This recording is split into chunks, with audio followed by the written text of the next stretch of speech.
Inevitable.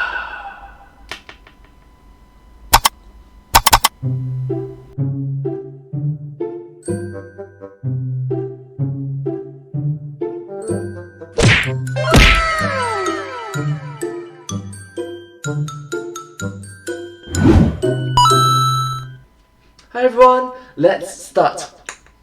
Avengers, and I love you 3000. Ah, so nice. Thanks to Marvel Strike Force for sponsoring today's video. Thank you. Oh, that pet is Iron Man. Inevitable. Wait, he didn't finish his line. What? What? I was waiting here with a really great comeback, but he didn't finish his line, and now And I am MadPat. the moment's gone. Seriously, it's not easy for a human to hold all these Infinity Stones at the same time. I am literally dying here. I'm literally dying here. Let's do it for the big reveal. Is no one a professional in this town? Wrecker of worlds? More like destroyer of iconic movie moments. Ooh! Ouch! Ooh, that hurts. Forget the multiverse, the memeverse was gonna love this thing. Seriously though, did this guy go to Crafty or what? Effects Hey. department got a little bit too over-eager with their particulate effects. Why is he gone now? And I am Ultimis. What, there's a blue one now? And he's bigger? And he stole my line! My agent is gonna be hearing about this. I always thought he talked too much.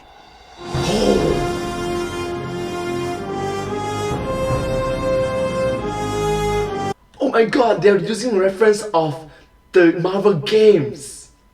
Oh wow. That's OP. That's OP. Wow. Hello, Internet! Welcome to Game Theory, covering Hi. games both big and small. Today we're diving and deep small. into one of the biggest games stuffed into a phone yet, Mobile games. Marvel Strike Force. Now, if there was ever a game to prove that big things can come in small packages, well, this one is it, my friends. Strike Force is an official Marvel mobile game operating at not just the universal scale, but at the multiversal scale. Thanos snapping away half of life in the universe? Big whoop. Forget that shriveled up raisin, we got ourselves Ultimis, the big bad. Oh, did you just say Thanos as a shriveled up raisin? Wow. Wow. That burn. Ouch. Oh my gosh. Blueberry out to take down the entire Marvel multiverse. And in Strike Force, it's up to you to assemble your own squad of Marvel's biggest heroes and villains to stop him. At last count, I think there's like 124 different characters to choose from, including some familiar faces that haven't even appeared in the MCU yet, like the Fantastic Four and X-Men. So eat your heart out, Endgame. This is the most ambitious crossover of all time. But outside of the No, movie fans. Movie fans. strategy components of concocting the ideal team structure and figuring out how to best use their abilities in what can sometimes be very long, challenging battles, what most surprised me was the amount of plot that's actually put into this mobile game. Mission by mission, it tells the story of Nick Fury's newest team, Strike. And since you know that man loves his acronyms more than he loves Property of Nick Fury. Things I love. Shield, Sword, Strike. SSS. cats and eye patches, you know that those letters are gonna stand for something. Strike in this case stands for Special Tactical Reserve for interdimensional key events. Not to be confused with the strike that's appeared in the movies, the Special Tactical Reserve for international key emergencies. Now, if that sounds familiar, well it should. Those guys were in Events, emergencies. I got you, man. Captain America the Winter Soldier and Avengers Endgame as the undercover Hydra agents. So, important distinction to make here early on in the video, Marvel Strike Force equals good guys, MCU Strike Force equals undercover Nazis. Anyway, the key event that Strike has to deal with in the game is the threat of Ultimis. Ultimis is a Kree warlord and eternal, wink wink, Ultimus, not Optimus Prime from the Transformers. Ultimus. for the new movie, who basically played Smash Brothers one too many times and started thinking, hey, brainwashing the good guys to do my bidding is a pretty good evil plan. And so he set off across the multiverse to collect the free will of every character that you know and love and shove them into red orbs. He's kind of like the Ash Ketchum of Oh, I will be the very best if no one else exists. True. And I really like that the fact that he's wearing the GT hat. You know, the game terrorists hat. Yeah. Fun fact, I'm a huge fan by the way. Of the Marvel multiverse. In the game, we're on Nexus Earth, the center of the multiverse, which, if it falls, gives Ultimis a gateway to all the other universes. And here's where things get weird. You see, to stop him, Nick Fury hands complete control of Strike over to you. You, the player, are simply known as Commander. Heck, you're not even asked your name until you level up a bit, and yet nobody so much as questions your absolute authority. We're talking Spider-Man, Kingpin, Punisher, Nick Fury himself. These are people who do not like to play nice, and yet they just kind of accept you as protector of the multiverse. No, necessarily. Spider-Man does mention that, well, with great power comes great responsibility. Like, if you are nothing without a suit, you shouldn't have it. I'm a huge fan. Oh, that got me thinking a little bit. Who are we? Like, obviously we're the player, but who in this canon has the power to boss around everyone from Nick Fury to Kingpin with no questions asked in such a high-stakes scenario? The likelihood of you just being a nameless higher-up leading a command seems highly unlikely considering how robust the Marvel fictional universe is. So True, how robust the Marvel fictional characters are, maybe us as a character, as a commander, is a real life, is actually a lore-based character. So then, what character do we play here? Who is the all-powerful commander that we're in charge of in the face of Earth's new greatest threat? Well, be prepared to be shocked. It's a name that you're all gonna recognize, but never in a context like this one. And remember, since this is just a theory, my personal theory. These are my personal findings and do not reflect the opinions of Marvel or Fox Next, the games maker. They wanted me to include that because apparently they're not all that confident in my conclusions. Nope.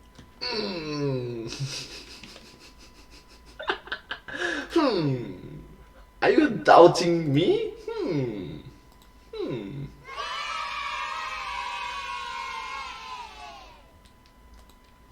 Let's go. Knowing that we were a commander of some kind, I started in the most obvious place, looking at all the characters from the comics universe with Commander in their title. Commander A, Commander America, Commander Kraken, and Commander Cypher. Commander A, Commander America, Commander Kraken, Commander Seibert. And, all of them washed out pretty darn quickly. Commander Kraken was pretty easy to discount considering he's dead. Well, most likely. He's been shot, confirmed dead in the underworld, and has also been killed off again in an ironic twist by his namesake, a Kraken.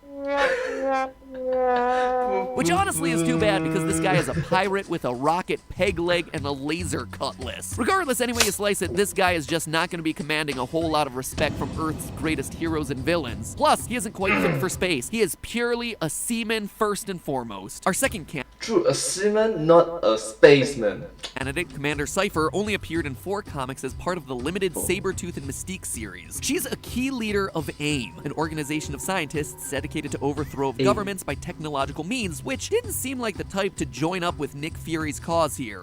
And This video didn't age well. Yeah, this part did not age well. Sorry.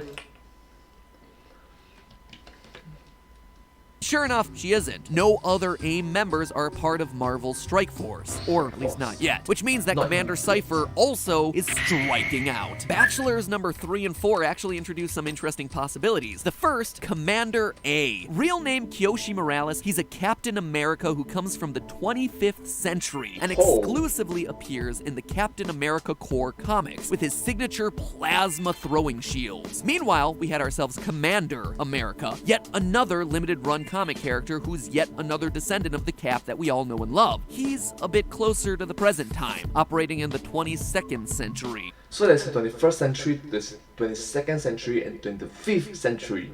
Wow! Captain America in the fictional universe Keristoufi. the result of generations of genetic engineering. His name, Steve Rogers 5. Well, it's technically Steve Rogers V, but I'm assuming that V is just Roman numeral V. And while Right. both of these were promising candidates at first, what eliminates them both are actually the problems with their universes. You see, unlike other mainline characters who appear across pretty much every other reality out there, these specialty versions of Captain America aren't guaranteed to exist in any given reality, with Commander A coming specifically from Earth 11831 and Commander America hailing from Earth 90210. Sorry, that's Commander Beverly Hills. I meant Earth 901. That's a very specific number, 11831 90110. 10. In Strike Force, we're on Nexus Earth, presumably Earth 616, and we need a commander who either spans all possible realities or just has himself a copy in each possible reality. These guys are just too special, too limited edition to do the job. So It's 2SSR, get it? Super, right? with those 4 commanders out of the way, I started to broaden my search. Who would want to protect the multiverse and would have such incredible trust from good guys and bad guys alike? Well, who else but the creator of the multiverse? Big problems like Ultimis require even bigger solutions. And yes, canonically, there is a character who did make this multiverse. And no, his name is not Stan Lee. I was gonna say, wow, Stanley, wow. Hey, wait, what? What? Why can't Stanley just write him off? Instead, this character is known as the One Above All. While The often One referred Above to as a he, the One Above All can take any form that they choose, and so could just as easily be any gender, just like any of the players out there could be in Marvel Strike Force. But you see, there's one major issue with this guy, and that's the other players. In Strike Force, the other players are all canon as well. You're working with them as an alliance to take down Ultimis, uniting with other commanders to complete large raids and participate in alliance wars. Players can even communicate with each other using the in-game chat application, Man, can you help out with this rate? Do you finish this episode? Has logout. which is on an unexplained interdimensional network. The One Above All exists beyond the multiverse, having created it themselves, and thus doesn't have infinite different copies of himself running around in all the different universes. Oh no! Oh no! Just a moment. Oops. There you go. Ta-da! I am alive! Sorry, I said kick it. Anyways, continue. So we have to think a bit smaller scale, and think about a character who Smaller scale. exists independently within each multiverse, one that can also communicate with other versions of themselves freely. Luckily, Interdimensional creature. Marvel canon Being. provides us with the perfect candidate, and it's one that we all know and are familiar with. Merlin. Yes, Merlin. that Merlin. Magic wizard, tall hat, King Arthur's Merlin, that guy. He is a canonical figure inside of the Marvel Universe. Except, you know, in the Marvel Universe, his name is spelled with a Y because it makes him that much cooler, and also that much higher scoring in a game of Scrabble, provided you're allowing proper names. Anyway, it's worth noting that Merlin isn't just lightly canonical either. Not just some passing character in these universes. He's a key player in huge multiversal events from the Marvel canon. To be more specific, Merlin has existed in the Marvel Comics universe for eons. Appearing as early in the timeline as 18,000 BC, but also is capable of traveling through time to be the Merlin that we all know from Arthurian legend. Canonically, it was believed that Merlin was born on an alternate Earth as a member of a race of immortal, powerful beings, only to eventually become a student of the world's Sorcerer Supreme, eventually rising to the role of Sorcerer Supreme himself. Sorcerer Supreme. Eat your heart out, Dr. Strange. Ooh, I was gonna mention, wait, Sorcerer Supreme, isn't that Doctor Strange? And then it's like, ooh, burn Doctor Strange. Ouch. Oops. Sorry. From there, Merlin becomes a pivotal character in the Black Knight story arc, where Percy, one of King Arthur's knights, takes on the secret identity of the Black Knight in his fight against Arthur's evil nephew Mordred. When Percy ends up losing the battle and dies, Merlin keeps Percy's spirit alive by casting a spell allowing it to pass on to new generation of Black Knights. The Black Knight then goes on to be a recurring member of the Avengers, even taking over the leadership role at times when Captain America is absent. It's also worth noting that both Merlin and the Black Knight in the comics have been known to get involved with the Eternals every now and then. In the modern age, Merlin lives on to protect the Marvel Omniverse to this very day. In fact, Merlin's official title in the comics is Protector of the Omniverse, a title he passes on to his daughter before taking it back after her death. If that sounds a bit confusing, well, that's the point, actually. Merlin's story, even his name, change frequently throughout the comics, as his character purposefully attempts to confuse and misdirect other characters about his true nature, which, wouldn't you know it, is also true of all the players playing Marvel Strike Force, all with radically different names, all with radically different appearances and background stories, all within their own universes, but It's all the same character with different agenda, different avatars, is what you are saying.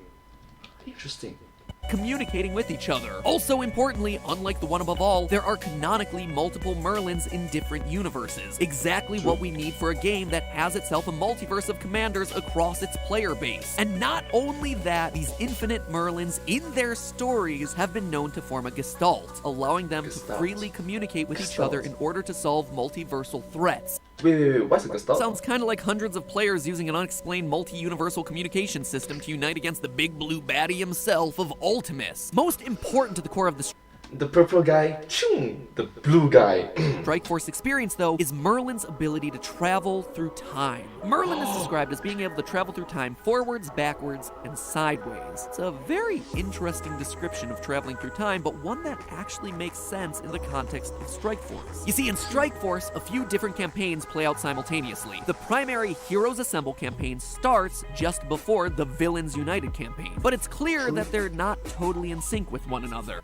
That means me as a character, I can go back and replay the past events. I can time travel back to the time events in the fictional game. At the end of the third chapter of Heroes Assemble, Nick Fury gets stuck on the wrong end of an interdimensional portal and gets himself captured. This launches an entirely new Nexus campaign to save Nick Fury. So the player can freely play across any of these three ongoing campaigns at their own pace. But that also means that sometimes Nick Fury will simultaneously be captured in an alternate dimension while also giving orders during the Villains United campaign. That doesn't make a whole lot of sense, right? To a human shield agent, this would be madness. But to Merlin, this is madness! No, this is Sparta! convolution of time and space is just his bread and butter. Merlin is one of the very few characters of the Marvel Universe who has such masterful control over time. Time travel comes into effect again as you have the option to replay old battles for rewards. Clearly, going back in time to redo a battle isn't something within the capacity of S.H.I.E.L.D., nor is it within the capacity of most of the franchise's heroes. I mean, it could be Doctor Strange, but he's already a usable character amongst the game's 100+ character roster, so it's not him. Merlin, on the other hand, is not only an important, well-known figure, he doesn't appear in the character roster, leaving him open to be the secret identity of us, the player character. Even things that are less about plot but more obviously about standard gameplay actually start to make more in-universe sense if Merlin is the character that we're controlling. As you travel through your campaigns and raids, you have the ability to see what's coming down the line. In the campaign, you get to see all the information about your upcoming fight's opponents. In raids, you have a clear vision from the get-go of all the enemies that you're gonna have to fight along the way.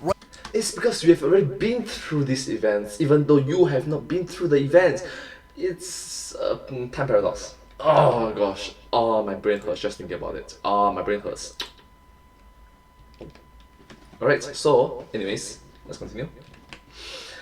Okay, yeah. Right down to their power rating so you know exactly how strong they are. That is non-trivial information, as you can decide what paths to go down based on what enemies your team is more likely to be taking down. And wouldn't you know it, Merlin, in addition to being a multiversal being with time travel abilities, also happens to be gifted with foresight. He's able to look into the future and get the details that no one else is gonna have. In the end, it is so obvious to me, and to you I'm sure, that I have overthought this game. This is my own personal headcanon, and honestly, there's a lot of evidence to back it up. In the end, there's not really one key element that lets you know that you're Merlin, but instead, it's a series of hints and clues that can only align to one character, one, across the hundreds of characters that have appeared in the Marvel franchise over the decades. The multiversal nature of the commander character limits our selection massively from the get-go, but once you also factor in the natural cross-universal communication systems, the time travel, the foresight not already appearing in the roster of playable characters in this game, only Merlin checks all of those boxes. As the protector of the Omniverse, Merlin is exactly the person to call when a threat like Ultimis shows up trying to take it all over. He's capable of commanding the respect of both heroes and villains, while being one of the only characters in the Marvel system to get away with giving orders to Nick Fury himself. But Merlin is also limited. He's not some godlike entity that can change the nature of the game itself, but he's a player in it. His enigmatic nature makes him a perfect chameleon who could be represented by any one of us playing the game. And he's been known to pass on the protector of the Omniverse title to others, like his own daughter. But today, it looks as though he's passed on the power to us, trading in a magic wand for a magic smartphone. Fingers From a magic wand becomes a magic smartphone. crossed that we don't let that universe down. But hey, that's Screenshot of me and the boys only. just a theory. My Shut personal up. theory. These are my findings and do not reflect the opinions of Marvel or Fox Next, the game's maker. Thanks again to Marvel Strike Thanks Force for again. sponsoring today's video. If you're interested so in much. squad-based That's really strategy nice. games with gotcha elements, then I absolutely recommend giving Strike Force a try. You know the drill. Link is in the top line of the description. And to celebrate the new year, the Marvel Strike Force team is giving players a special gift. The Guardians of the Galaxy favorite, Groot. I am Groot. You are Groot. We are all Groot, or at least we can all be Groot if we play Strike Force sometime in the next 30 days. I was gonna get you all Well, this video came out in the year 2020 last year, so yeah. flowers and chocolate for the holidays, but I figured why stop there when I could get you all a giant warrior tree for free in this game. So take on the mantle of Merlin and guarantee getting yourself a Valentine's Day Groot by downloading and playing the game for free today. I am Groot. We are Groot. Thank you so much for watching this video. If you do like this video, please consider to like, share, and subscribe to my channel and comment down below if you have anything to share with us. I sincerely appreciate all of you for your support, and do remember to follow my channel as well. Thank you, and I'll see you next time in my next video. Thank you so much. But hey, that's just a theory. A game personal theory. Yeah. Thanks for watching.